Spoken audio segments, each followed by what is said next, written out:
So today I am interviewing Selin Kurnaz, who has her PhD, and I understand in several different areas of engineering, if I remember correctly. And Selin is the co-founder and CEO of Massive Bio. And I thought this was a very, very important topic to address, and no better way to address it than to reach out to somebody that actually is an expert in clinical trials. So Selin, welcome to this interview, and thank you so much for being with us. Thank you so much, Alan, for having me and having Massive Bio. Well, tell us a little bit about Massive Bio and what you do and why the company was started. Yeah, so Massive Bio is a company that is helping for cancer patients to get access to clinical trials. So we are a company that is only focused on oncology and heme malignancies. There's nothing else that we focus on that one. So I started Massive Bio based on my family's frustration in cancer care. So I graduated as you have mentioned, from engineering, then worked on 10-year strategy, operations, and transactions. And then there was a family situation that hit really, really hard for us. So in order to support my uncle in his process of managing his clinical trial as well as cancer journey, I started Massive Bio. I lost my aunt to cancer about 3 years ago. I have 2 cousins that are going through their journey as we speak. And if you look at my co-founders, they have at least one family member that has been going through their cancer journey. And also, if you look at the Massive Bio team members, they have at least one family member that has gone through the world of cancer, or some of them are even cancer survivors themselves. So this is a company, in its DNA, in its bones, is really, really focusing on supporting cancer patients. And the very primary area that we focus on, at least now, is to make sure that those patients are finding the right clinical trials based on their clinical criteria as well as genomic criteria. And once the appropriate clinical trial has been identified, looking at all options at clinicaltrials.gov, then we provide a last mile concierge enrollment services for those patients. And the last mile concierge enrollment services, 3 things.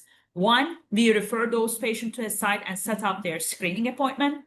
2nd, we connect those patients to the travel and reimbursement vendor of the sponsor. Typically, sponsors have their, different travel and reimbursement, resources. However, the sponsor doesn't see that patient until the patient signs the study consent. And a lot of the issues are happening from before the patient signs the study consent, because the patient needs to go into a site, to go to the location to sign that consent. But before that, there's a gap. So we close that gap to make sure that the patient is surfaced to the pharma company so that the pharma company can start supporting the patient before the trial, so that the patient can have a streamlined access to the trial. And then the 3rd thing that we do is to make sure that if the patient has any issue in terms of getting financial assistance, or if there is any additional financial assistance required based on the insurance status of the patient. So that's the other aspect where we support the patient so that they don't get discriminated based on their location and or their financial stability to get access to the trial. Finally, we have a lot of our patients that are coming from community-based practices, and I would say 87.5% of those patients are not tested with molecular diagnostic testing. And we have a lot of patients that's coming to our door that hasn't been tested for appropriate biomarkers. Then we also support the navigation of the molecular diagnostic testing for these patients. If those testing is going to yield the biomarkers that would make them eligible for any type of precision medicine treatments, that's the other support that we provide after all these identifications has happened. So I think what I would like to, in general, say is that in the clinical trial, it's important to find patients and provide them education about the availability of clinical trials. But also it's very important to pre-screen them at scale, which is the master screening hubs that we have been working on, and then providing really that last mile support to make sure that identification has been converted into an enrollment. Because as I was mentioning prior to we kick off the podcast, is you lose about 75% of the patients from the full eligibility to enrollment because of these gaps and the challenges and the operational complexities in the last mile. That's absolutely amazing. I'd like to go back to something that you said right in the beginning when you were talking about why the company was started. But one of the things that I try to encourage people to do is to talk to their medical team when they're going to their appointments. If you look at it and you talk to people like yourself, it seems that almost everyone involved with cancer care, whether it's the nurses, the doctors, the researchers, the technology providers, the service providers, people at the nonprofits, all the way through the system, has a personal connection. They have a personal connection that drives them to do what they do. Right. And so it sounds to me like what you've created is a systematic process to take somebody from beginning to end all the way through. And that was the one thing that seems to be missing. And I think a lot of patients, number one, have some misconceptions about clinical trials and what they are. And I'd like to address that in just a second. But also they're maybe overwhelmed by what they feel is the complications of it when they start talking to someone about a clinical trial. And so anything that we can do to simplify that process, I think is an amazing thing. So congratulations and more thank you for doing that for the patient community. So let's talk a little bit about what are clinical trials and what are some of the myths and misconceptions about clinical trials that you see that maybe prevent people from considering that as an option?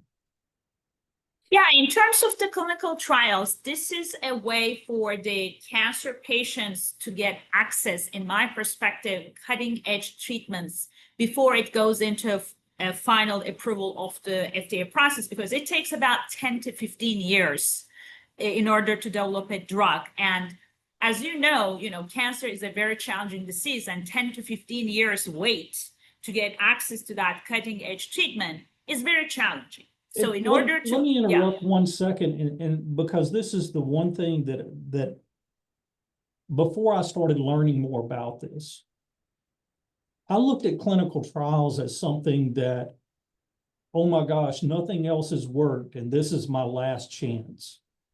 Is that accurate? No, actually, if you look at the clinical trials, that we support, about 40% of these trials are first line for treatment naive patients. So you do not have to wait second line, third line, or multiple lines of treatment in order to be evaluated for clinical trials. I think the earlier that you start the evaluation of the clinical trial eligibility, the better. Frankly, my dream is to identify or is to evaluate the patient for clinical trials when they are first diagnosed with cancer. Because the dream is that a patient is going to be diagnosed with cancer while they're basically getting their first appointment with an oncologist. At that point in time, we have to evaluate the patient for a clinical trial and put the options in front of the patient. And the challenge in the clinical trial is that there are the inclusion-exclusion criteria in the clinical trials are rigid. So if a patient went into a certain treatment, that patient may become ineligible for certain types of trials And those may be the trials, maybe the best chance for that patient. But the more that they move in the process, the less that they're going to get access to that trial because they become instantly ineligible for those trials. So I think it is the most important thing is to get evaluated for a trial at the earliest as possible, right after the diagnosis. And the other important part about the clinical trials is that nothing is forced. Everything is voluntarily. So you can basically even sign a consent. And if you don't want to proceed with that, or if you feel that that's not the right thing for you, you can always change your mind. So that is, you have commitment, but not a marriage in that sense with the clinical trials. So I strongly recommend every cancer patient, regardless where they're located or what their financial stability is, consider clinical trial not the last option, first option, or at least one of the first things that they need to consider in their journey. And of course, over time, every industry evolves. We learn, and especially in the world of this data and technology age, the type of trials that the pharma companies are creating for first line or early stage patients is astronomically large relative to the like maybe a decade ago. Right now, it's all about frontline. It's all about frontline. So on that one, I really, really recommend the cancer patients to really look for an opportunity for that evaluation. And for example, in our case, we look at the patient, and if the patient is not eligible, we put the patient into a virtual wait list so that the more information evolves about the journey of that patient, we rescreen the patient, until that patient gets fully eligible for at least one trial that they would like to proceed. So the most important thing is to start the process early. Once you start the process early, there are steps that, at least we support you along that journey to work with you for new ingestion of the information about your disease and the disease progression so that you can move from these virtual waitlist different timelines so that you can eventually become eligible for a trial that may potentially help you in a very positive way. That's fantastic. And in your experience, and I think of course we've addressed one of the largest misconceptions with that, but what are some other misconceptions that you come across or myths about clinical trials, things that the patient community just gets wrong? 2 or 3 things that I can mention. So I think people think clinical trials, as something that is very unproven. So clinical trials are not really unproven because especially in the new, development of the new design of clinical trials, in a lot of cases, it is like standard of care plus, you have one arm that gives the patient the standard of care, the other arm that gives standard of care plus the new drug. So in that case, quote unquote, the worst case scenario, you get to the standard of care. In the best case scenario, you get to the standard of care plus the new drug that you may not have the opportunity to get without the FDA approval, you are going to get in the clinical trial setting. So that is an important criteria that needs to be understood, especially if we're looking at like phase 3 trials, mega trials. Those are very well proven, with a lack of better words, drugs with an additional new drugs that are given to the patients in the clinical trial setting. We're not taking like as a company like phase 1s, the things that are fairly early stage that are less proven. So I think I want the patients to have that comfort level that no one is using the patient as a testing ground for As something that as a lab Yeah. rat that is not being proven. And of course, there are certain trials that there's a placebo, but that is very, very low right now relative to maybe a dozen years ago. So there is a lot. Yeah. I think that was one of my first reactions when somebody mentioned clinical trials to me, because I thought, well, I'm not sure if I really want to be a lab rat. So Right. that's not the case, obviously. Right, because the thing is that even if you're in phase 1, you're not at the lab rat stage. You have to be past the lab rat stage even to be in phase 1. And a Okay. lot of the trials, these, majority of the patients are going is like phase 3s, phase 2B, all these more advanced, Okay. the trials has to be in a more advanced layer. Yeah. All right, great. So, Great. so that is one. The other one is on the operational misconceptions. Is the trial that there needs to be some form of a payment required for the trial? Are there expenses that's going to be covered, and so on and so forth. So typically in the trials, the things that are a part of the protocol are covered by the pharmaceutical company. Okay. Okay. So, but there are trials where as I have mentioned, there's a standard of care and there's a standard of care plus. In that standard of care, the pharmaceutical company doesn't cover that standard of care because that standard of care technically should be covered by their insurance. Okay. So it is a matter of if they have the good coverage or the not good coverage in their insurance. If they have a good coverage in the insurance in standard of care, and since the pharma is going to cover the things, around the standard of care that's not covered in that setting, then when you combine the payer plus the pharma, technically the level of financial burden to a patient should be bare minimum. And there shouldn't be any financial burden. But of course, that is specific to everyone's, what state that they're in, what state that they need to go into clinical trial, what type of an insurance that they have. And I don't want to uber generalize the situation, but technically the financial burden should be minimal. That's great information. I think in fact, I know from talking to other multiple myeloma patients that that is obviously a huge concern. And I've even heard people say, well, I don't want to do a clinical trial because I'll have to pay for a lot of that and I can't afford it. So I think we're dispelling a lot of myths with this conversation. So thank you. And there is one more area that I also wanted to mention that's more specific to multiple myeloma patients, okay? We see thousands of multiple myeloma patients. We have a lot of multiple myeloma patients right now. One of the challenges on the multiple myeloma is that the good news about multiple myeloma, the disease progression takes a lot of time. There are certain instances where the disease progression takes like 60 months, which is wonderful news to the patient.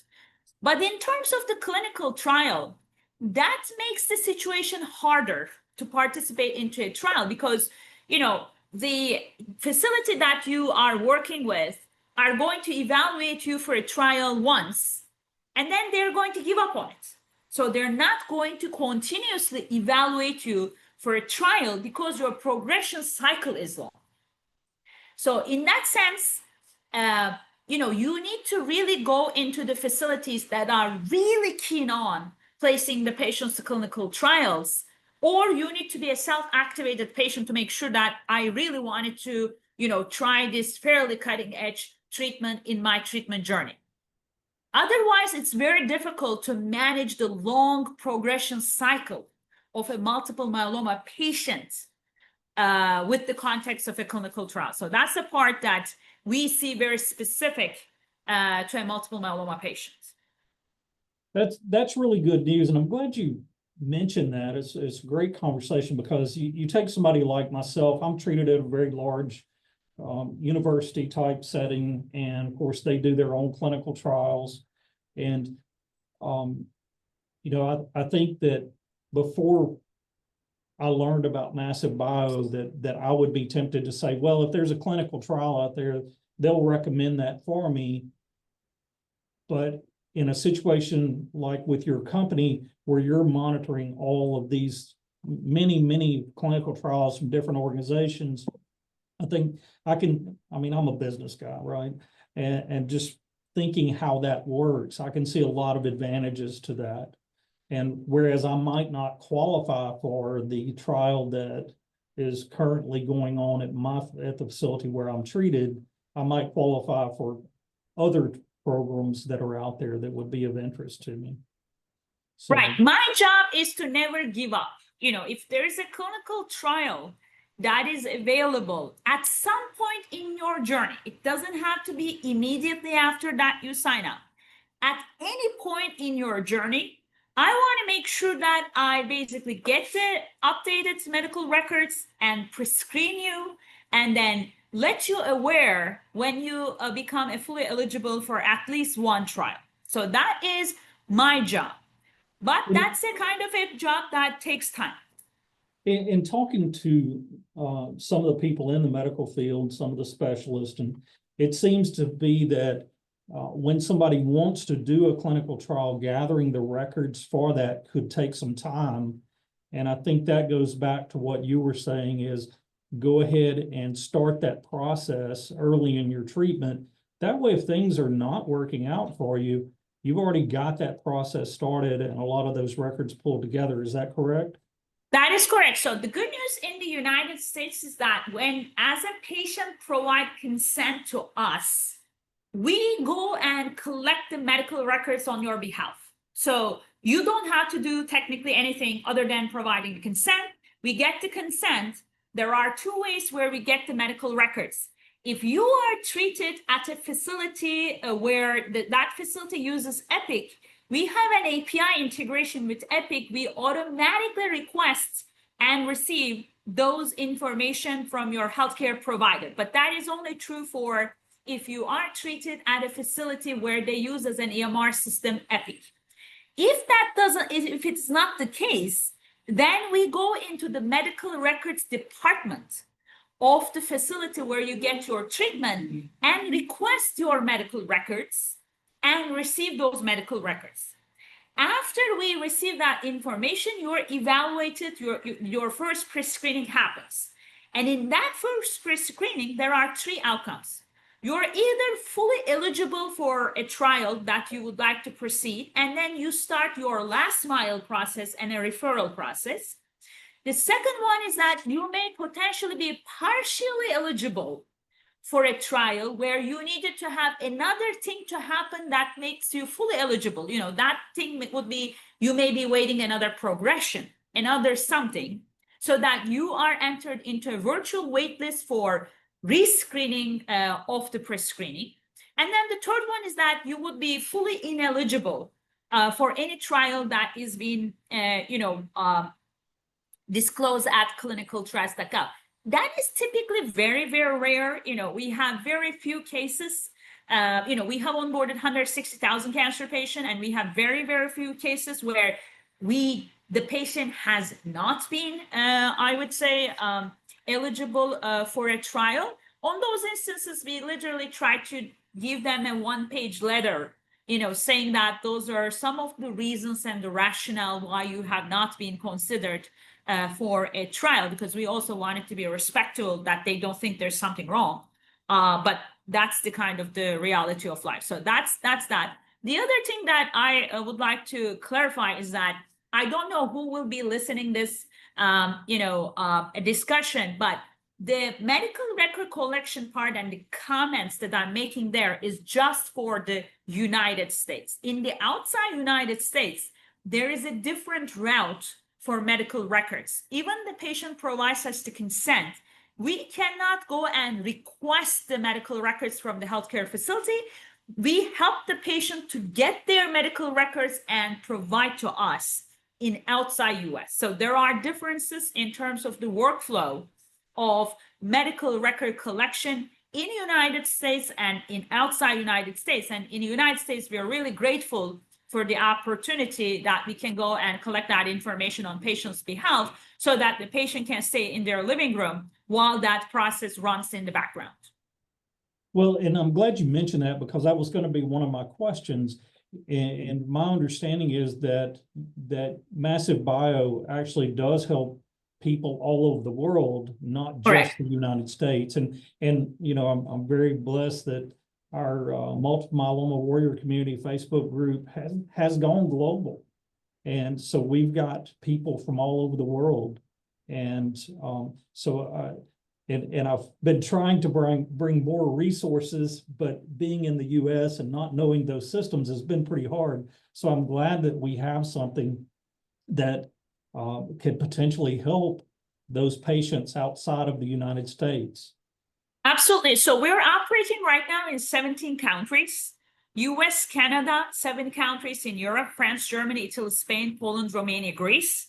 5 countries in Latin America, Brazil, Mexico, Argentina, Colombia, Peru, Australia, Israel, and Turkey. So those are the 17 countries where we have been operating. And we are also in an expansion mode later this year, earlier next year, to more Asia Pacific countries, potentially Japan and South Korea and some of the others. Absolutely amazing. And it's also amazing that you just named off all those countries. I hope you were looking at a list and just, that way I don't feel quite so inferior, because I would have not been able to remember all of those. But, Well, my excuse is always that I've got cancer. I just, when I forget something, I just go, I've got cancer, like that, and, use that as my excuse. So anyway, so thank you very much for answering that. And what year did Massive Bio start? yeah, Massive Bio has been started in 2015. Okay. So we basically started Massive Bio as a company for virtual tumor board. But we have recognized after a couple of years within virtual tumor board, what is the aspect that we do the best, as well as what is the aspect that is most scalable? Because prior to COVID, the digital or digitization of healthcare and these remote support hasn't been in the map for the number one for patients. So, but we have recognized in later part of 2019 that, clinical trials is the way forward for Massive Bio.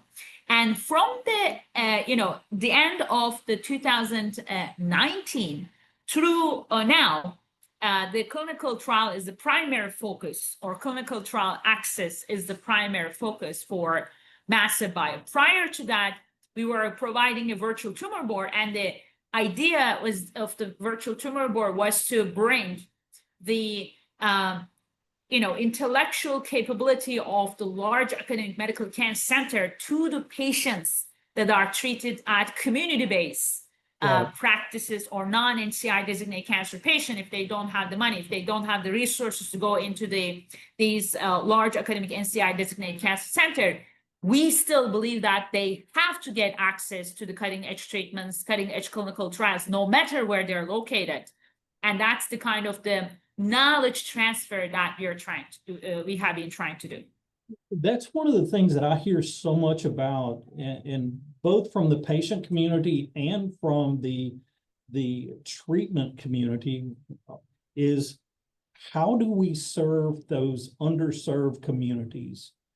And I'm in Louisiana, in Louisiana, Arkansas, we have a lot of rural farming communities, for example, and it's just very expensive for people to go somewhere else for treatment. And, so they're going to their local oncologist, and that may not be a specialist. And that's one of the things we really try to get people to go to specialists. But those local oncologists won't know about these clinical trials that are available.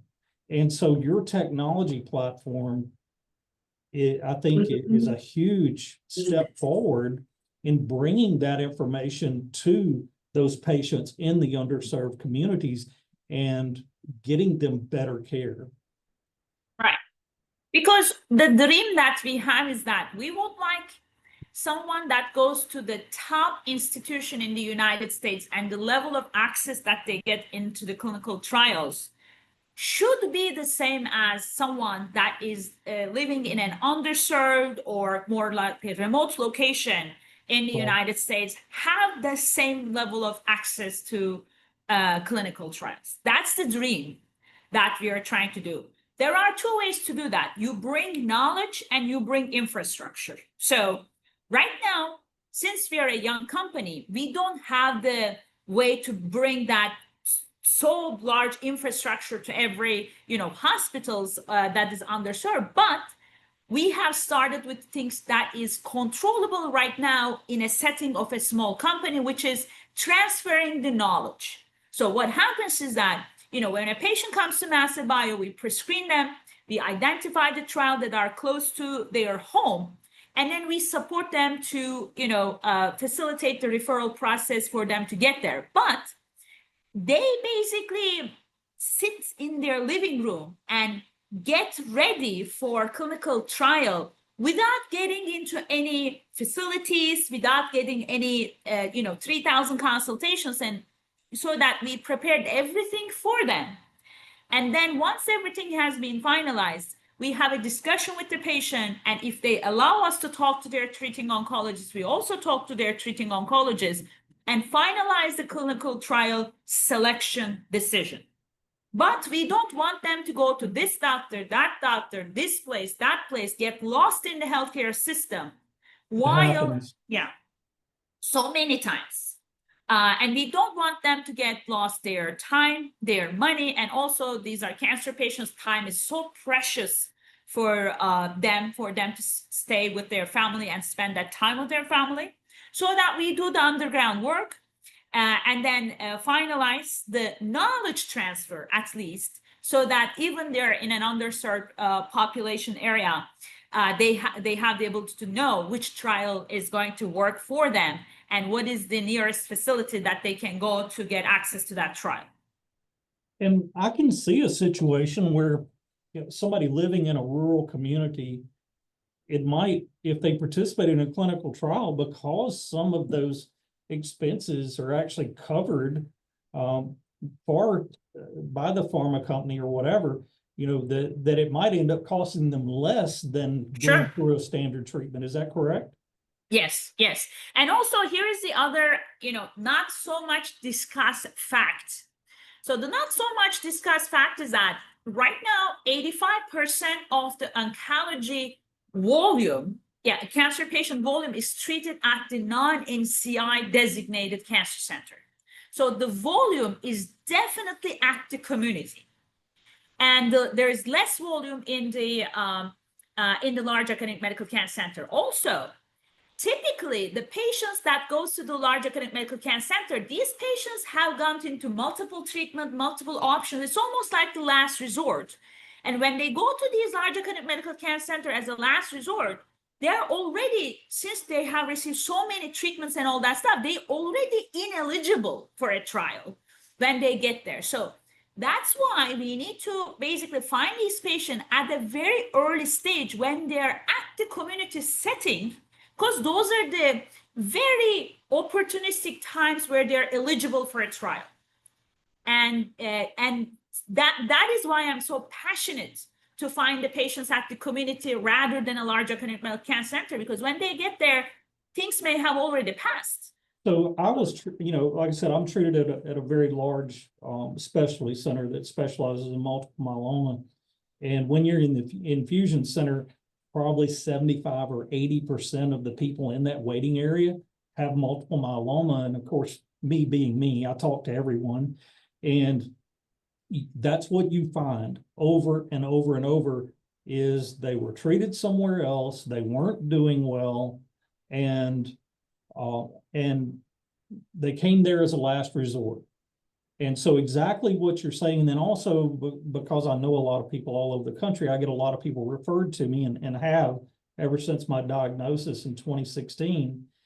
And even some people close to me, personal friends that got multiple myeloma after we got, and they would go to their local oncologist, and their local oncologist would tell them what all they were going to do. And then they'd call me, and I'm just like, no, that's the way they treated multiple myeloma 10, 15 years ago. You do not need to go there. You're not going to do well, and you're going to end up going somewhere like I did. You need to just cut to the chase and go to a major institution. And and I know that's not easy for everyone because of the financials, but I tell people all the time, don't assume you can't afford to go. Right. Don't assume you won't qualify for financial assistance. And that now carries over to the clinical trials. Don't assume that clinical trials are only for people as a last resort. Don't assume you won't be able to afford to go. And that you're going to have a lot of extra expenses out of your pocket. Never assume.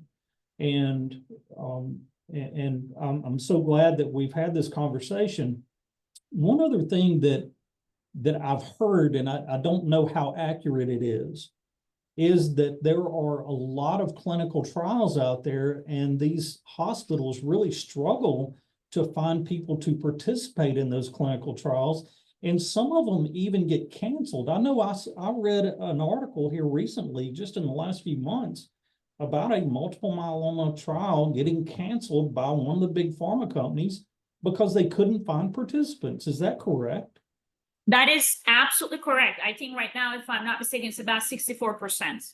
So any trial, It's 64% don't of the get time that 64% of the time the pharma companies are not finding enough patients for their trials for enrollment. That is amazing. Yeah, so I think there are multiple reasons for that.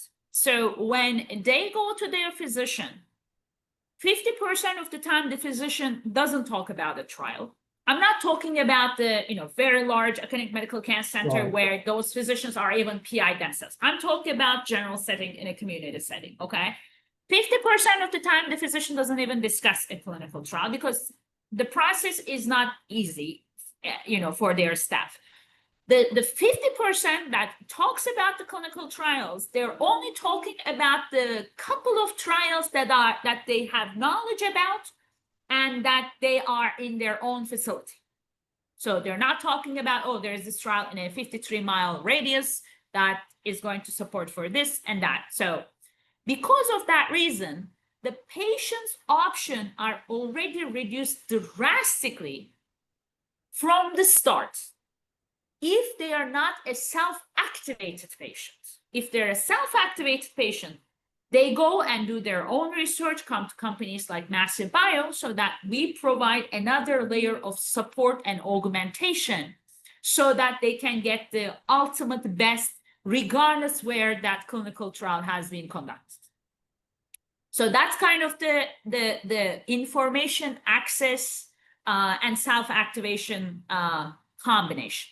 The second thing is that even they say, I am going to go to this trial, they don't get any real support to make sure that the operational issues and the bottlenecks has been resolved to, I think, participate into the clinical trial. You will be surprised the amount of patients that, decide to go into the standard of care because there is one more step that they need to go in with the insurance for the insurance to do something or anything that needs to happen, and they don't want to wait and they want to go immediately to the trial.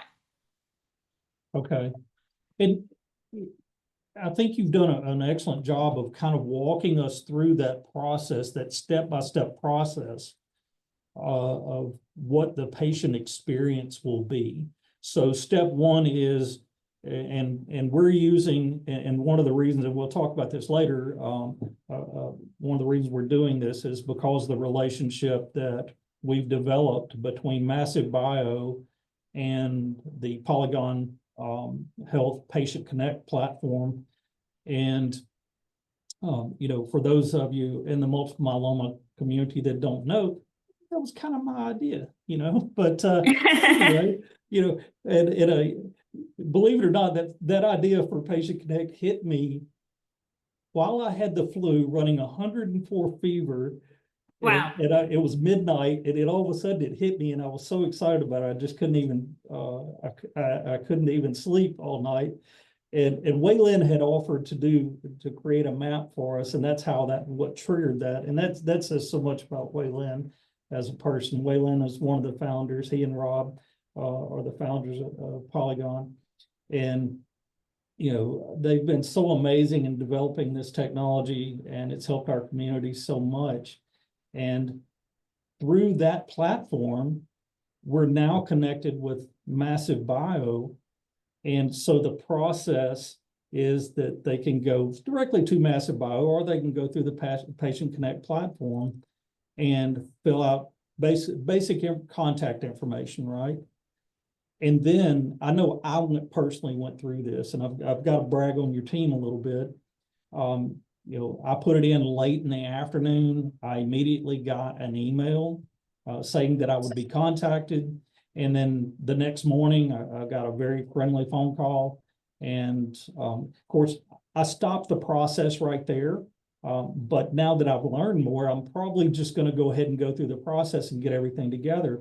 But from that next step, whenever you know, that phone call happens, I think what the disclosures are signed, is that right? And then your team starts collecting the medical records, right? Right. And then from there, they start matching with the clinical trials. Okay. Yes. So I'm on track right now so far. Yeah. And from there, then I assume that you would come to the patient and say, okay, we've got Correct. X number of clinical trials that you might be interested in. Is that right? Right. We are providing a report to the patient, including the, you know, which trials that they are eligible for or partially eligible for, and what is the rationale and what's the distance, and then talking about the pros and cons of each of these trials. And then we also ask if, you know, we can share this information with the physician, with their physician, and if they want any support for us to support them in their discussions with their physicians, because this is not just about the patient, it's also about the physician of the patient, right, to get their endorsement. And once there is a final decision that has been made, then the last mile process of Massive Bio starts for the referral and operational coordination. Okay, fantastic. And I love the fact that you use the word concierge type service to help that patient with, let's just say I decide to go to participate in a clinical trial. From that point, you're going to be working with the pharma company, you're going to be working with the hospital to coordinate, you know, where the patient's going to stay, how it's going to be paid for, and that's not all on the patient. Is that correct? No, that is what we do. I can tell you in very simple terms that we spend between 20 to 200 hours per patient in that last mile process. That's amazing. There are certain patients that we basically almost like fought about a year to get that patient into a trial. Because, you know, this thing happened, that thing happened, the site didn't accept, you know, like all these things. You know, you basically send the patient to a site and then they say, oh, we're going to screen this patient 45 days from now. And we're like, no, you are not going to screen the patient 45 days from now. You are going to screen the patient 48 hours from now. So all those discussions. Fighting for the patient. Yeah, and I will tell you, sometimes we need to know that somebody's out there fighting for us. I'm sure you started this because of what your family went through, and you've seen it personally, I'm sure. Well, you know, if their, you know, a mother, their sister has been diagnosed with cancer, will they put their mother and sister 45 days from now as screening? If we're talking about a cancer patient, no.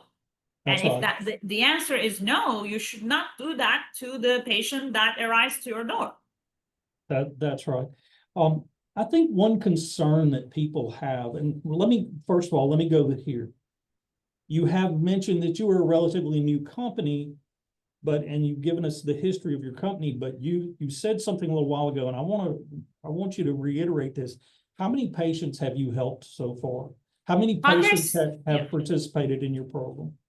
Yeah, the number of patients that has been onboarded from the different channels of Massive Bio, either direct or indirect, is 160,000 cancer patients. Yes. It's 160,000 patients. We have, you know, of course, you know, like there is no end for learning. There is no concept of perfection, but we have been working with patients every day, you know, almost 7 days a week, 20 hours a day. You know, I basically become really frustrated when people talk about things, but they are not actually on the field. You know, like we are on the field, of course. The perfection is not possible. but we are trying to do our literally ultimate best to support the patients. And we make sure that every patient that comes to the Massive Bio, they're treated like a family member. If I'm not going to do something to my mother, to my a relative, I don't want that thing to happen to a patient that comes to Massive Bio. I love your passion. I really do. That's what drives me, because I've got multiple businesses, and when I started the multiple myeloma warrior community, I wasn't happy with the way some other Facebook groups were run, not criticizing them. I just felt like there were some things that weren't there. And it's that old deal. If you don't like the way something's done, you've got two choices. You can complain about it, or you can go do it yourself. And so I'm not one to complain. I just went and did it myself, and it's worked out pretty well. And, I don't really see too many Facebook groups and things doing interviews like this. And I think it's just such an incredible service that we can do, that you and I can do, both because of our passion to help the patient community and Absolutely. our personal connection. You've had your family, and of course, I'm trying to survive for mine. And so, thank you for your passion, and I recognize it. I think one concern that people have, and we hear about it in the news all the time, is sharing medical records. So let's address that right up front and talk about how do you protect the patient in sharing their medical records and give them that confidence and security. Yeah, so I think I see this thing. There are two types of companies. The companies that are basically taking the medical record for a particular use case. The other companies are collecting the medical records for real world data purposes. So when we collect the medical records, the whole, passion of that medical record collection is to do deep pre-screening for a patient, because you're not going to be able to evaluate a patient to a trial by just asking some questions to a patient. Patients, have the best intent to provide the accurate information, but there are a lot of questions in this, inclusion exclusion criteria that requires a lot of medical knowledge and expertise for evaluation if the patient is eligible for a trial or not eligible for a trial. Because of that reason, unfortunately, there is no way to accurately and completely evaluate a cancer patient to a trial or set of trials without having the medical records. Right. So those medical records needs to be evaluated with clinical professionals, not by patients. And then those clinical professionals looking at the source of truth and comparing that against the, of course, there's a lot of AI factor that does the initial pre-screening. There's a quality review that happens with the clinical staff, but it needs to happen with the source of truth, which is the medical records of the patient. And that is the primary intent why those medical records has been collected. Look at the companies. If you are providing your medical record to a company, and if there is no, value added outcome to you, then that is something that you need to reconsider. Right. But in the case of Massive Bio, you provide your medical records and you are evaluated for a trial, you go into a process. That means that there's a genuine interest for processing that medical records for clinical use. Okay. And we're going to be wrapping up in just a couple of minutes, but I'd want to remind people that they can use the chat feature to ask any questions.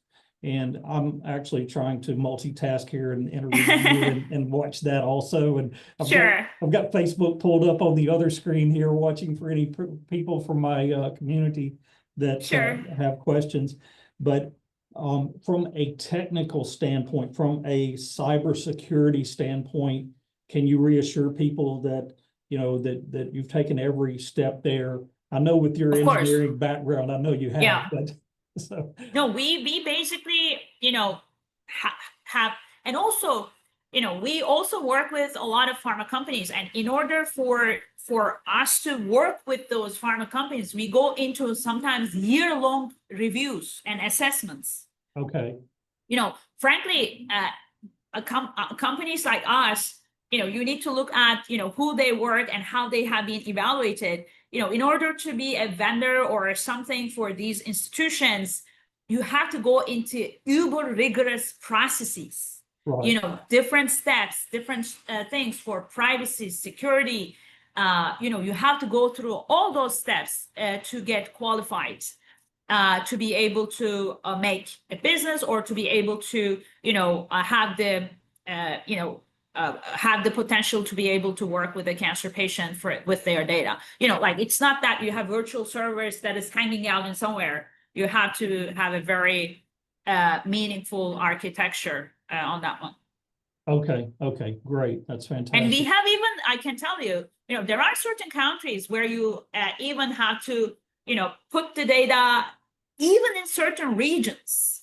You cannot even transport data between countries. We have significant amount of, for example, time that we have spent in France because of their multi-year process of security and privacy. So, it's not just about even like a United States. We have to adapt ourselves with the data acquisition and security requirements of individual countries. Okay, that's good to know. I never even thought about it from that standpoint. I'm sure that gets quite complicated. We've focused obviously on multiple myeloma because that's the community that we serve, but Massive Bio serves other diseases also, and they're primarily cancer. Is that correct?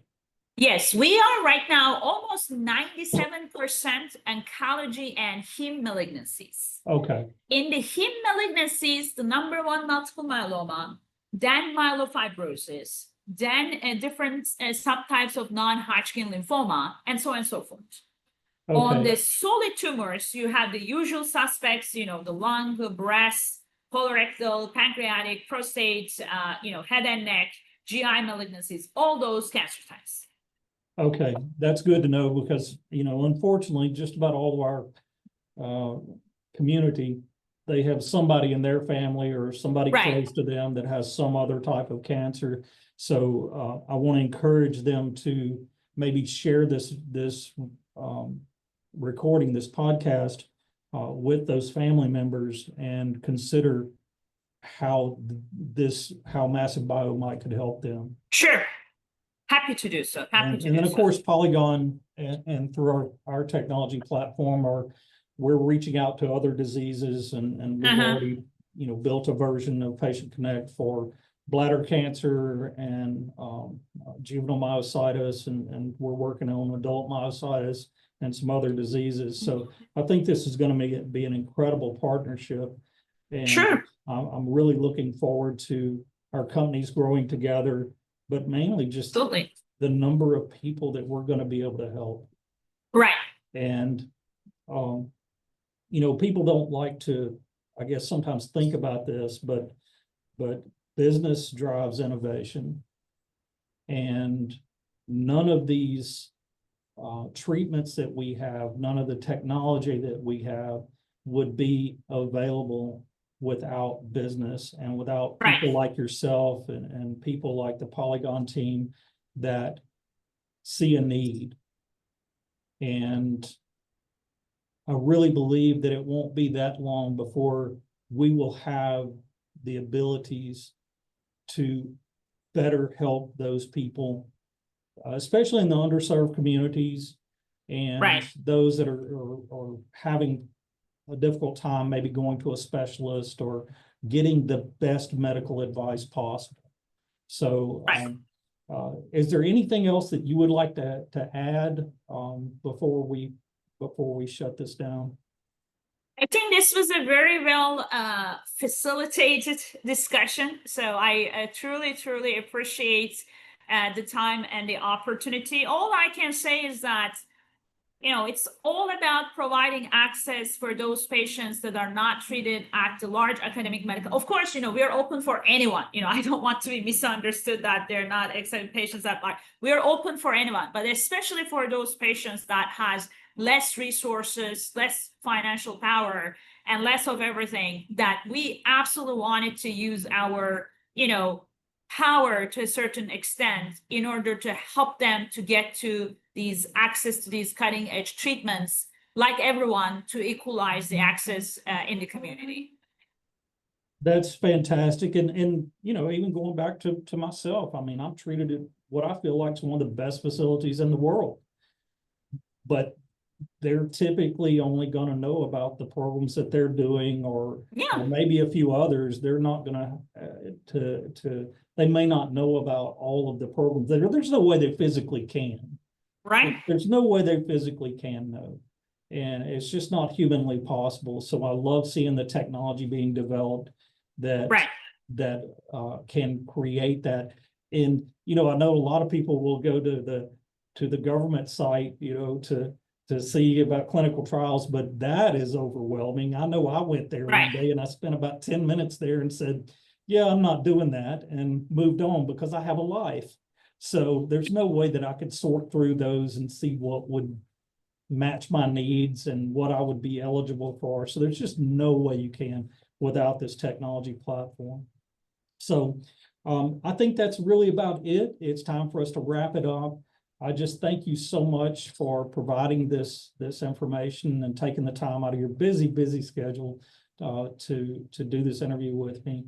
I know you've answered a lot of questions that I had, and when you talk to me, because of my position, you just like talking to people, like talking to hundreds, if not thousands of patients at one time, because I see their concerns.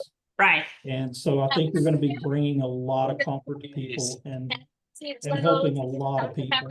So thank you so much. And, please reach out anytime we can be of service to you. Thank you so much, Alan. I really appreciate the time and the opportunity, and absolutely look forward to working with you and the community that you champion.